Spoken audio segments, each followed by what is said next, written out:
ክርስቶስን መስለው እግዚአብሔርን መስለው በክርስቶስ ለመኖር የሚፈልጉ የሚወዱ ሁሉ ይሰደዳሉ። ሐዋርያው ቅዱስ ጳውሎስ ታላቁ ሐዋርያ ቅዱስ ጳውሎስ እሱ እየጨረሰ በነበረበት ዘመን እየጀመረ ላለው ሐዋርያው ልጁ ለጢሞቴዎስ በክርስትና እንዴት ውጤታማ ሊሆን እንደሚችል ፈተናው እንዴት ማለፍ እንደሚችል እግዚአብሔርን አስደስቶ ሰይጣንን አሳፍሮ እንዴት መኖር እንደሚችል አገልግሎቱ እንዴት ውጤታማና ስኬታማ ሊሆን እንደሚችል እሱ ያለፈበትን መንገድ እየተረከ እኔ ይሄን በማድረጌ አሸንፌያለሁ፣ ለድል አክሊል በቅቻለሁ። አንተም እኔ ባለፍኩበት መንገድ ብትሄድ እኔ ያደረኩትን ብታደርግ እግዚአብሔርን ታከብራለህ፣ ሰይጣንን ታሳፍራለህ፣ የሚሰሙን ታድናለህ፣ ራስን ትድናለህ ብሎ በሁለተኛ ጢሞቴዎስ ምዕራፍ 3 ቁጥር 12 ላይ የተናገረው ነው። ከዚህ ቀደም ሲል ደግሞ ካህናቱ ነጋ ወሰርከ ወሌሊተ ሕገ አምላኩ ውስተ ልቡ ለቅዱስ ቂርቆስ ነው። ቅዱስ ቂርቆስን አባታቸው ቅዱስ ያሬድ ባመሰገነበት መምህራኑ ሊቃውንቱ ቅድም ያያችኋቸው በእውነቱ 20-30 ዓመት ሙሉ ውሻ ጮሆባቸው ኮቸሮ በልተው ቁንጫና ተዋን ጨፍሮባቸው ጊዜያቸውን ሁሉ ወጣትነታቸውን፣ ትኩስነታቸውን፣ አፍላነታቸውን ለቤተ ክርስቲያን መስዋዕት አድርገው የሰጡ መምህራን ቅድም የሰማችኋቸው ወረቡን ያቀረቡላችሁ አቡኑን ዘመው ጊዜ ስላጠረ ያልጸነጸሩት ደግሞ እነሱ ምን አሉ? ሰርከ ወነጋ ወሌሊተ ሕገ አምላኩ ውስተ ልቡ በጧት በማታ በሌሊት የፈጣሪው ሕግ በልቡ ያለ ብለው ቅዱስ ያሬድ ቅዱስ ቂርቆስን ባመሰገነበት ቃሉን ቃል አድርገው ነገሯችሁ። ጧትም ማታም ሌሊትም የአምላኩ ሕግ በልቡ ያለ ማለት የ24 ሰዓት ክርስቲያን ማለት ነው። እንደምታውቁት እኛ የ24 ሰዓት ክርስቲያን አይደለም። በትርፍ ጊዜያችን ብዙ ነገር እናደርጋለን። አንደበታችን አልተገራ፣ አይናችን ጆሮአችን አልተገራ፣ እጃችን እግራችን አልተገራ። የባከነ ጊዜ፣ የባከነ ገንዘብ፣ የባከነ አካል ያለን ኦርቶዶክሳዊ ተዋሕዶ ቤተክርስቲያን ጽላት የቀረጸችላቸው ቤተክርስቲያን ያነጸችላቸው የሰማዕታት ገድላቸውን፣ የጻድቃን ተአምራቸውን፣ የሊቃውንት የመላእክት ድርሳናቸውን የሁሉንም ጽንሰታቸውን፣ ልደታቸውን፣ ዕረፍታቸውን፣ መሰወራቸውን፣ እርገታቸውን ሁሉ ስንክሳር በሚባለው የዘወትር መጽሐፏ ጽፋ በመቅደሱ ቅዳሴ፣ በቅድስቱ ሰዓታት፣ በቅኔ ማህሌቱ ማህሌት፣ በአውደ ምሕረቱ ስብከት ስማቸውን የምትጠራላቸው፣ ታሪካቸውን የምትናገርላቸው፣ ገድላቸውን የምትተርክላቸው ቅዱሳን 3 ነገር ያደረጉ ናቸው። አንድ ጊዜያቸውን ያላባከኑ የባከነ ጊዜ የሌላቸው። ለምሳሌ ዛሬ ታቦቱ ያነገስነው ያከበርነው ማንን ነው? ጮክ ብላችሁ ንገሩኝ። ቅዱስ ቂርቆስን ነው። የቅዱስ ቂርቆስ የ3 ዓመት ሕፃን ነው። እዚህ ውስጥ አሁን የ70 ዓመት የ60 ዓመት የ80 ዓመትም እኮ ሰው ሊኖር ይችላል። ይሄ ሁሉ ወጣቱ፣ አዛውንቱ፣ ሴቱ፣ ወንዱ የሚያረግደው ሸብረብ እያለ ያለው ለ3 ዓመት ሕፃን ነው። ምክንያቱም የባከነ ጊዜ የለው። ስለዚህ ኦርቶዶክሳዊ ተዋሕዶ ቤተክርስቲያን ጽላት የምትቀርጸው ቤተክርስቲያን የምታንጸው የቅድስና ደረጃ የምትሰጠው ቅድም እንዳልኩት ጊዜያቸውን፣ አካላቸውን፣ ገንዘባቸውን ያላባከኑ በገንዘባቸው እግዚአብሔርን ያከበሩ፣ በአካላቸው በገላቸው እግዚአብሔርን ያገለገሉ፣ በጊዜያቸው እግዚአብሔርን ያገለገሉት ናቸውና ቤተክርስቲያናችን የቅድስና ደረጃ የሰጠቻቸው በዚህ ምክንያት ነውና ቅድምን አሉ ሰርከ ወነጋ ወሌሊተ ሕገ አምላኩ ውስተ ልቡ። ከዛ ቀደም ሲል ደግሞ በመቋሚያ ያጣፈጡት ያሳመሩት የቅዱስ ያሬድ ቀለም አቡን ይባላል። ቀለሙ አቡን በሉ እስኪ አቡን ይባላል። እና ምን አሉ? ታመኑ እለሰ ታመኑ ድህኑ።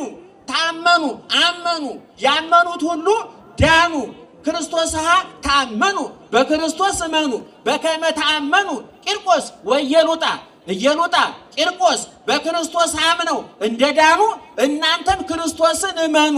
ከማሆሙ ያድኅነነ እምደ ሲኦል እግዚእነ እግዚአ ኩሉ። እግዚእነ ባዳኝነቱ በስጋዌው፣ እግዚአ ኩሉ በፈጣሪነቱ። ኢየሱስ ክርስቶስ በፈጣሪነቱ የዓለም ሁሉ ጌታ ነው።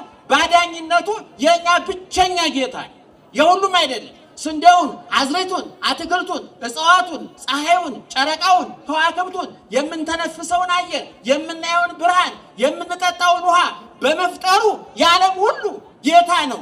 ያመነውም የካደውም አምላክ ነው። ቀራንዮ ላይ በመሰቀሉ በግል ለኛ ለልጆቹ ስጋውን በማብላቱ ደሙን በማጠጣቱ በቁስሉ በመፈወሱ ተራቁቶ በማልበሱ ሙቶ ሕይወት ተቀብሮ ትንሣኤ ቆስሎ ፈውስ በመስጠቱ ደግሞ የኛ ብቸኛ ጌታ ነው። የተዋህዶ ልጆች የድንግል ማርያም ልጆች ብቸኛ ጌታ ነው። ውስተዚያው መጣ ወደ ወገኖቹ መጣ። ወሊያሁስ ይተወክፍዎ ወገኖቹ ግን አልተቀበሉትም። ወለለሰ ተወክፍዎ ወሀቦሙ ስልጣነ ውሉደ እግዚአብሔር ይኩኑ ለተቀበሉት በስሙ ላመኑት ግን የእግዚአብሔር ልጆች ሆኑ ዘንድ ምን ሰጣቸው? ስልጣን ሰጣቸው። እኛ አዳኝነቱን አንድነቱን ሶስትነቱን ፍጹም ሰው ፍጹም አምላክ መሆኑን ጥምቀት እውነተኛ አማናዊ መሆኑን ስጋው ደግሞ አማናዊ መሆኑን ትንሣኤ ሙታን መኖሩን የምናምን ድንግል ማርያምን እናት አድርገን ጻድቃን ሰማዕታትን ረዳት አድርገን መላእክትን ጠባቂ አድርገን ሳንጨምር ሳንቀንስ ሳናጠብ ሳናሰፋ ለተቀበልነው ደግሞ የግል ጌታችን ነው የግል አዳኛችን ነው እና እግዚእነ ባዳኝነቱ እግዚአ ሁሉ በፈጣሪነቱ እንደነሱ ከሲኦል መከራ ያድነን ዘንድ ቂርቆስና ኢየሉጣ እንዳመኑት እንመን ብለው ነው በመቋሚያ ያሳመሩት። ሰማይ ወምድር ዘያገምሮ ሰማይ ምድር የማይወስኑት ሰማይ ዙፋኑ ምድር የእግሩ መረገጫ የሆነችለት ዓለምን ፈጥሮ ከዓለም ውጭ የሆነ ረቂቅ ሕያው ዘላለማዊ የጌቶቹ ጌታ የነገስታቱ ንጉሥ መላእክት አይናቸውን ሞልተው የማያዩት ረቂቅ ስውር ሕያው ኃያል እግዚአብሔር የቀጠሮ ጊዜ ሲደርስ የመዳን ጊዜ ሲደርስ ረቂቁ ገዝፎ ሕያው ሟች ሆኖ ዘላለማዊ ጊዜያዊ ሆኖ ሰማያዊ ምድራዊ ሆኖ ሰጪው ተቀባይ አልባሹ ተራቋች ሆኖ እንደኛ የሚራብ የሚጠማ የሚበረድ የሚጾም የሚጸልይ የሚሰግድ የሚሰቀል የሚሞት የሚገነዝ ሆኖ መጣ። ሰማይ ወምድር ዘያገምሮ ሰማይ ምድር የማይወስነውን ማህፀነ ድንግል ጾሮ ዓለም ያልወሰነውን የ15 ዓመት ብላቴና 3 ክንድ ከስንዝር የሆነች እሱን በመውለዷ ማህፀኗ ያልሰፋ ጽበትን ከስፋት ጋር አዋህዳ የያዘች ማህፀኗ ቤተ መቅደስ ይሆነላል። መላእክት በዓይናቸው ሞልተው ሊያዩት ያልቻሉትን እጭኗ ላይ አስቀምጣ አይኑን እያየች ጉንጩን እየሳመች ራሱን እየዳበሰች ጡቶቿን ያጠባች በሰማይ ዘግሶ የሚሆነውን እግዚአብሔር በጀርባዋ ያዘለች ማህፀኗ ቤተ መቅደስ ጀርባዋ ቤተ መቅደስ ጀርባዋ ከኪሩቤል በላይ ማህፀኗ ከዓለም በላይ እንደውም ሊቁ ምን ይላል ሲናገር የድንግል ማርያም ሲናገር ማህፀንኪ ይርህብ እምሰማይ ወየዐምቅም ቀላይ አለ። ድንግል ሆይ ማህፀንሽ ከሰማይ ይርቃል ከውቅያኖስ ይጠልቃል። እነዚህ ሁሉ የማይወስኑትን ማን ወሰነው?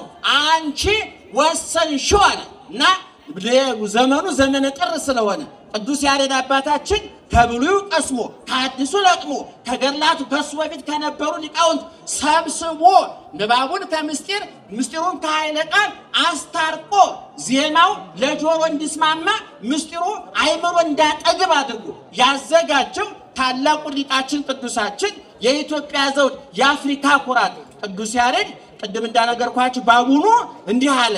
ሰማዩ ምድር የማይወስኑትን ማህፀነ ድንግል እፎ እንከ ጾሮ ኧረ እንዴት አድርጎ ቻለው ብሎ መልሶ ያደንቃል። ክርስቶስሃ ታመኑ ኢየሱስሃ ተወከሉ። ስለዚህ በክርስቶስ እመኑ በኢየሱስ እመኑ። እንዲህ ካደረጋችሁ ከቂርቆስ ከኢየሉጣ ትምህርት ተወስዳላችኋል። እንግዲህ ኦርቶዶክሳዊት ተዋሕዶ ቤተክርስቲያን ቅድም እንደነገርናችሁ በአምላኪና በተመላኪ በሎሌና በጌታ በሰጭና በተቀባይ መካከል ያለው ድንበር የሚምታታበት ቤተክርስቲያን አይደለች። ያ ቅዱሳንን ቅድም እንደነገርኳችሁ ቅዱስ ቂርቆስ በስንት ዓመቱ ነው ሰማዕት የሆነው? ጮክ ብላችሁ ንገሩ እስኪ። እዚህ ውስጥ የ3 ዓመት ልጅ ያላችሁ እናቶች አላችሁ። የ3 ዓመት ልጅ ቤታችን ምን ይሰራል? ምንድነው የሚያደርገው? በተፈጨ ድንች አማካኝነት ወደ ጠንካራ ምግብ ለመሸጋገር ሽግግር ላይ ነው። ወተት በመጠጣት እየተኮላተፈ እምንናገረው ለመናገር እየታገለን ያለ ይሄ ብላቴና ይሄ ሕፃን ዘምንሱ ሕይወቱ ውስተ ቤተ እግዚአብሔር እንደሚባሉት ቅዱሳን አይነት እናቱ ጡት ብቻ ሳይሆን ቃለ እግዚአብሔር ያጠባችው በስጋ ብቻ ሳይሆን በመንፈስ የወለደችው ትልቅ ብላቴና ነው። ምናልባት ወግ ጠራቂ ሰዎች የ3 ዓመት ብላቴና ሕፃን ምን አውቆ ነው ወግ ጠራቂዎች ሊሉን ይችላሉ። መጽሐፍ ቅዱስ ላይ ግን ቂርቆስ ሽማግሌ ነው። ዮሐንስ መጥምቅ በእናቱ ማህፀን እያለ ለማን ሰግዷል? እሺ በማህፀን ካለና ከ3 ዓመት ሕፃን ማን ይበልጣል በእድሜ? አቤት ቂርቆስ በዛ አይነት ሽማግሌ ነው ማለት ትልቅ ሰው ማለት። ስለዚህ እግዚአብሔር ከዓለማዊው አሰራር የሚለየው በእድሜ በጾታ በጤንነት አያምንም እግዚአብሔር። ምናልባት አሁን እኛ ሜዲካል ምርመራ ቢኖር እኮ ፖሊስ መሆን አልችልም፣ አይነ ስውር ነኝ፣ ፓይለት መሆን አልችልም፣ ሹፌር መሆን አልችልም። ብዙ ውስጥ ያሉ አገልጋዮች መልካቸው አይን ላይ ሞላ ይችላል። ነገር ግን እግዚአብሔር ከመልክ ከስልጣን ከጉልበት ጋር ግንኙነት የለው። ይፈቅድ ኃይለ ፈረስ ወይ ይሰምር ባቋ ያጸብሲ። እግዚአብሔር ለመዋጋት ሲፈልግ የተቀለበ ፈረስ ወታደር አያስፈልገውም። ሚሳኤል አያነጣጥርም እግዚአብሔር፣ ቦምብ አያፈነዳም እግዚአብሔር። መቅጣት ከፈለገ የምትጠጣ ውሃ ቦምብ ነው ይፈነዳል፣ የምትሞቀው እሳት ቦምብ ነው ይፈነዳል። እግዚአብሔር በኖህ ጊዜ የነበሩት ሰዎች ለመቅጣት እኮ ፈንጂ አፈነዳ አልተባለም፣ ሚሳኤል ተኮስ አልተባለም። የሚጠጡትን ውሃ አፍልቶ አመጣው እግዚአብሔር። በሰዶም በገሞራ ለመቅጣት ዳቦ የሚጋግሩበትን ሲበርዳቸው የሚሞቃቸውን እሳት በርከት አድርጎ ለቀቀው እግዚአብሔር። የፈርዖን ቤተ መንግስት የገለበጠው እግዚአብሔር በውሻ ዝንብ ነው፣ በሙሴ ዱላ ነው የገለበጠው እግዚአብሔር። እግዚአብሔር የኃይል አምላክ በደካሞች መስራት የሚችል ነው። እንደውም እኮ ከእግዚአብሔር ቅጽሎች አንዱ እኮ አምላከ ነዳያን ነው። በሉት እስኪ የማን አምላክ? የድሆች አምላክ፣ የጎስቋሎች አምላክ። ሐዋርያትን ሲመርጥ እኮ የመረጣቸው አሳ አጥማጆችን፣ ማህበረሰቡ የረሳቸው የዘነጋቸው ጉዳይ ፈጽሙም ያላቸውን ሰዎች ነው። ዛሬ ቡትቶ ለብሳችሁ ትልቅ ሆቴል ብትሄዱ አያስተናግዷችሁም። መልክ የሌለው ሰው ድሮ ሆስተስ አይሆንም ይባል ነበር። ያሁኖችን አጥቅምን ዘማሪ ለመሆን ግን መልክ ይጠይቃል? አይጠይቅም። እግዚአብሔር አምላክ የደካሞች አምላክ ነው፣ የሕፃናት አምላክ ነው፣ የጎልማሶች አምላክ ነው፣ የአሮጊቶች አምላክ ነው፣ የሽማግሎች አምላክ ነው፣ የሁሉ አምላክ ነው እግዚአብሔር። እና ኢየሉጣና ቂርቆስ የነበሩበት ዘመን ይሄ 3ኛው 4ኛው መቶ ክፍለ ዘመን የሚባለው የዛሬ 1600 ዓመት ገደማ ኦርቶዶክሳዊት ተዋሕዶ ቤተክርስቲያን ትልቅ ፈተና ላይ የወደቀችበት፣ ነገስታቱ ዓላማቸውን የዘነጉበት፣ አስተዳደር መሪነታቸውን ትተው አምላክ አድርጉን ያሉበት፣ ለጣዖት ስገዱ፣ ፈጣሪያችሁን ካዱ፣ አልፈው ተርፈው እኛን አምልኩን ብለው ጣዖት በሐውልት መልካቸውን አስቀርጸው አምልኩን የሚልበት ወቅት ነበር። ያ የፈተና ወቅት ነበረ። ሰማዕታት የታረዱበት፣ የነደዱበት፣ የተገፈፉበት፣ የተገረፉበት፣ የተራቡበት፣ የተጠሙበት ዘመን ነበር። ዛሬ ክርስትና ቀላል ነው። ምዕመናን ነጠላ ለብሶ መምጣት ነው፣ ጋቢ ለብሶ መምጣት ነው። መድረክ ላይ ያለነውም ታዩናላችሁ። ከብፁዕ አባታችን ጀምረን አሳምረን ለብሰን ነው የመጣነው። በዘመነ ሰማዕታት ግን ቆዳ ይገፈፍ ነበር። ባል ሚስቱ አይኑ እያየ ሚስቱ ጡቷ እየተሰነጠቀ እዛፍ ላይ ትንጠለጠል ነበር። ሚስት አይኗ እያየ ቆዳው ተገፎ ባሏ ጨው ተነስንሶ በጎች እንዲግጡት ይደረግ ነበር። በሳት ይቃጠል ነበር። ያ የመከራ ወቅት ነው። ምናልባት ሊቃውንት እንደሚሉት ቤተ ክርስቲያን የተወለደችበት ወቅት። እኔ ለክርስትና ምዕመናን ከጥጋብ ይልቅ ረሃብ ይስማማዋል። ክርስቶስ በበረት ነው የተወለደው። ቤተ መንግስት ተወልዶ ቢሆን ፈራጅ እንጂ አዳኝ መሆን አይችልም ነበር። በበረት ተወልዶ በጨርቅ ተጥሎ ተርቦ ተጠምቶ እንዘባብል ውእቱ አንደ የርሶ ከመትባሉ አንትሙ በንደተ ዚያው እናንተ በሱ ድህነት ሀብታሞች ትሆኑ ዘንድ ራሱን ምን አደረገ? ድሃ አደረገ። ቡትቶ ለበሰ ብርሃን ልለብስ ዘንድ፣ በበረት ተጣለ ገነትን ገባ ዘንድ። እሱ ተራበ እኛ ጠገብን፣ እሱ ተጠማ እኛ ረካን፣ እሱ ተራቆተ እኛ ለበስ፣ እሱ ተቸነከረ እኛ ከኃጢአችን ጋር ተገላገል፣ እሱ ቁልቁል ወረደ እኛ ሽቅብ ወጣን። ወረደ ሀቤኪ ከመያይርግ የሀቤው አለ አረጋዊ መንፈሳዊ የተባለው ሊቅ ስለ ግብፅ ሲናገር ክርስቶስ ወደ ተሰደደ ግብፅ ሆይ ወደ አንቺ የወረደው አንቺ ጋር ወርዶ ሊቀር አይደለም፣ የወረድሽውን አንቺን ከፍ ሊያደርግ ነው የመጣው። ስለዚህ ኢየሱስ ክርስቶስ ቅድም እንዳልኩት በዘመነ ሰማዕታት እነ ቅዱስ ደህና አደራችሁ በዘመነ ሰማዕታት እነ ቅዱስ ጊዮርጊስ እነ መርቆሬዎስ የነበሩበት ምናልባት ዛሬ የታነጸ ቤተክርስቲያን የተቀረጸ ጽላት የተጻፈ ገድልና ድርሳን ካያችሁ ከሰማችሁ በዛን ዘመን የተወለዱ ናቸው በመከራው ዘመን ማለት። ስለዚህ ኢየሉጣ ተሰደደች ሀገር ጥላ የመከራ ዘመን ስለነበረ ከሃዲ መሪ ጨካኝ መሪ ተነስቶ ሰማዕታትን እያረደ እያነደደ እየገፈፈ እየገረፈ የሚያሰቃይ ነበር። አገር ጥላ ተሰደደች። እዛም አገር መልሶ አገኛት። ማን ነው ስምሽ አላት። ክርስቲያን ነው ስም ያለችው። ክርስቲያን ነው ስም። አትቀልጅ ይሄን ስንፍና እንተይና መደበኛ ስምሽን ንገሪኝ አላት። አይ ሟቹን ኃላፊውን ስም ከፈለከው ኢየሉጣ እባላለሁ አለችው። ይሄ ክርስቲያን የሚባለው ሰው ምእመናን ከወርቃማው ከክርስቶስ የተፈለቀቀ የወርቅ ፍልቃቄ ስም ነው። ምእመናን ክርስቶስ ስጋውን ደሙን አበላን አጠጣን፣ ስሙንም ቆርሶ ሰጠን። ከክርስቶስ ማንም በዓለም ላይ ያሉ ሃይማኖት መስራቾች ስማቸው የእምነቱ መጠሪያ ይሆንላችሁ። በሐዋርያት ሥራ ምዕራፍ 11 ቁጥር 27 ላይ ወበቀዳሚ ተሰሚው አርዲት ክርስቲያን በአንጾኪያ በሚባለው ሀገር ለመጀመሪያ ጊዜ አርዲት ነበር የሚባሉት ክርስቲያን ተብለው ተጠሩ። ይሄ ክርስቲያን ያልኳችሁ እሱ ቅድም እንዳልኳችሁ ገናና ስም ነው፣ ወርቃማ ስም ነው። በደም በቁስል በችንካር በመስቀል በትንሣኤ በመቃብር በእርገት የተገኘ ዋጋ የተከፈለበት ስም ነውና ኢየሉጣ ስምሽ ማን ነው ሲላት አይኔ ክርስቲያን ነኝ አለችው። 4 ቀን ልጅ ስምሽን ንገሪኝ አለ። አይ ሟቹን የማይረባውን እስከ 40 ድረስ ምግር ላይ የማይቀጥለውን ይሄኛውን ስም ከፈለከው ኢየሉጣ እባላለሁ አለችው። በኋላ ፈጣሪሽን ካጂ ለጣዖት ስገጂ አላት። አላደርገውም፣ አንተ የጠረብከውን ድንጋይ የጠረብከውን እንጨት አላመልክም። እስኪ የ3 ዓመት ሕፃን አፍ ያልፈታ ነፍስ ያላወቀ ሕፃን ይምጣና በእኔና በአንተ መካከል ምስክር ይሁን ተባለ። ሲፈለግ ኢየሉጣ ተገኘ። ማን ነው? ቂርቆስ ተገኘ። የሚገርማችሁ እንዲህ አይነት ታሪክ በብሉይ ኪዳንም አለ። ሙሴ በወንዝ ዳር ተጥሎ ሳለ የንጉሱ ልጅ ስታገኘው የሙሴ እህት ምን አለች? አረዳው ሰሞኑን ልጅ ሞተባት ጡቷ ወተት እያፈሰሰ ያስቸገራት አንዲት እናት አለች፣ እሷን ላምጣልሽና ታሳድግልሽ አለቻት። በተዘዋሪያች ሴትዮ ማናት? የወካብድ የሙሴ እናት ናት። አሁንም ኢየሉጣ ሕፃን ይምጣ ተባለ። ተፈልጎ ተገኘና የሕፃን መጣ። ሲያየው ድንቡሽቡሽ አለ። ሲያዩት የሚያሳሳ ሕፃን ነው። ንጉሱ ሕፃን ደስ ትላለህ፣ መልክህ ያምራል፣ ደስ ትላለህ አለ። እውነትህን ነው፣ እኔ ደስተኛ ነኝ። ወለከሰ አልብከ ፍስሐ፣ አንተ ግን ደስታ የለህም።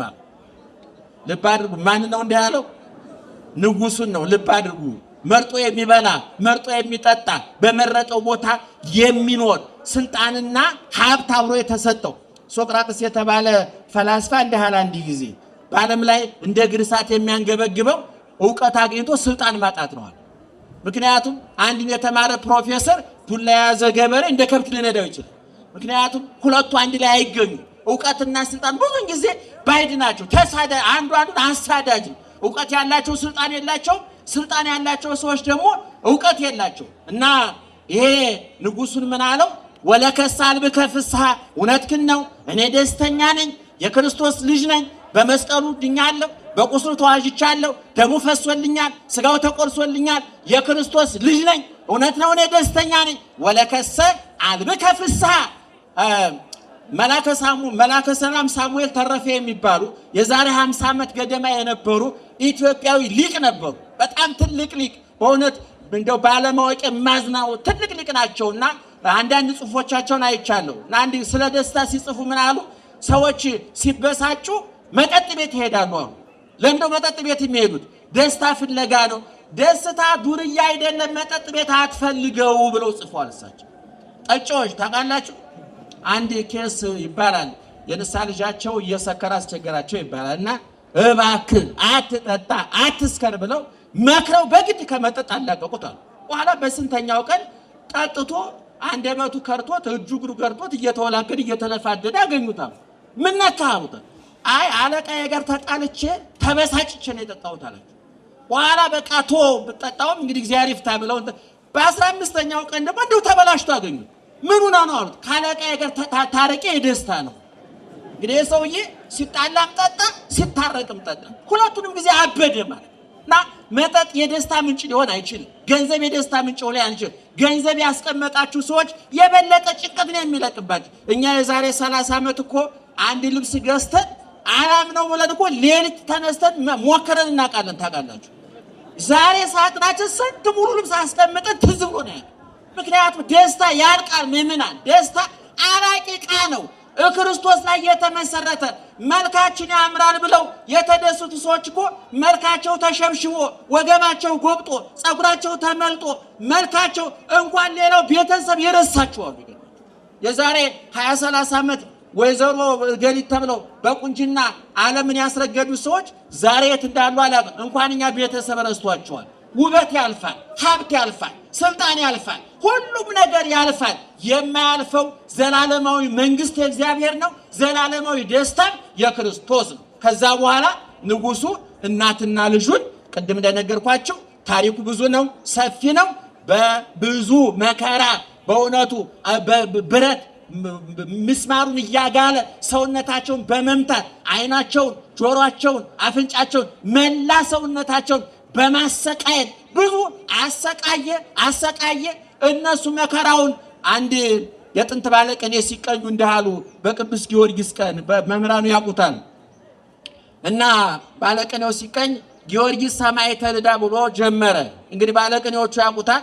ታዲያ ጊዮርጊስ ሰማዕተ ልዳ ምን ሊሆን ኑሯል ታዲያ ቅኔ ነው ወይ ብለው ሳቁ ሰዎቹ። በኋላ ግን ቀጥሎ ምን አለ ባለቅኔው? ስቃዬ ኮንከ ለስቃይከ ብሎ ተቀኘ። ለስቃይህ ስቃይ ሆንክበት ማለት ሰምታችሁኛል። ለስቃይህ ስቃይ ሆንክበት። ሞትን አሰቃየኸው፣ መቃብርን አሰቃየኸው፣ ረሃብን ጥምን አሰቃየኸው። አንተ ለስቃይህ እስመ ይትትመዋ አንተ ወይትመዋ ለሊሁ አንተ አትሸነፍ እሱ አይሸነፍ። መከራው እየተደራረበ ማለት ነው። ስለዚህ ቂርቆስና ኢየሉጣ በመጨረሻ ላይ በሰይፍ ታርደው ተሰውተው አገልግሎታቸውን ተጋድሏቸውን ጨረሱ። ዛሬ ቂርቆስ ገነት ነው ያለው፣ ኢየሉጣ ገነት ነው ያለችው። የሚያርዳቸው፣ የሚያነዳቸው፣ የሚገፋቸው፣ የሚገርፋቸው፣ የሚያፋቀናጥላቸው፣ የሚያሳድዳቸው የለም።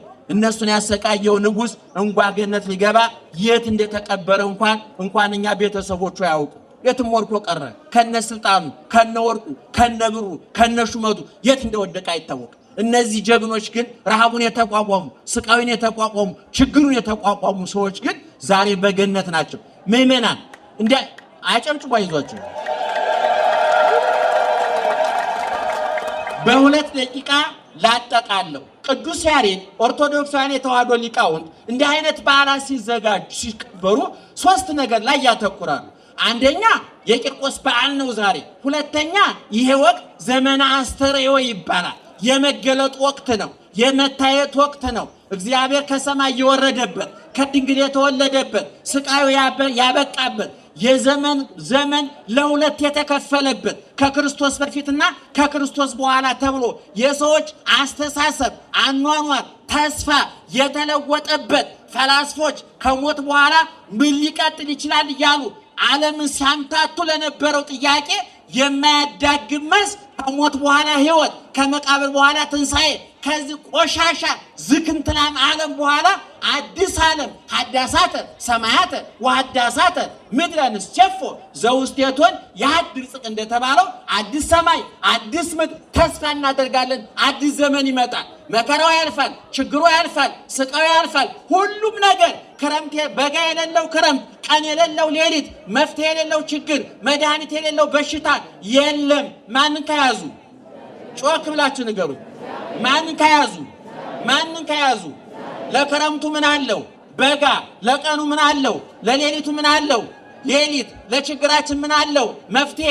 ለበሽታችን ምን አለው? መድኃኒት። የዚህ ሁሉ ስልጣን ያለው በማን እጅ ነው? በክርስቶስ እጅ ነው። ምእመናን ክርስቶስ ገበሬ ነው። እርሻው ቤተ ክርስቲያን ናት። አዝመራዎቹ እኛ ነን። ክርስቶስ ሐኪምም መድኃኒትም ነው። ሐኪም ቤቷ ቤተ ክርስቲያን ናት። በሽተኞቹ እኛ ነን። ክርስቶስ ነጋዴ ነው። ንግድ ቤቱ ቤተ ክርስቲያን ናት። ወረቶቹ፣ ትርፎቹ፣ በቁስሉ በችንካቱ ያተረፈን እኛ ነን። እንፋቀር።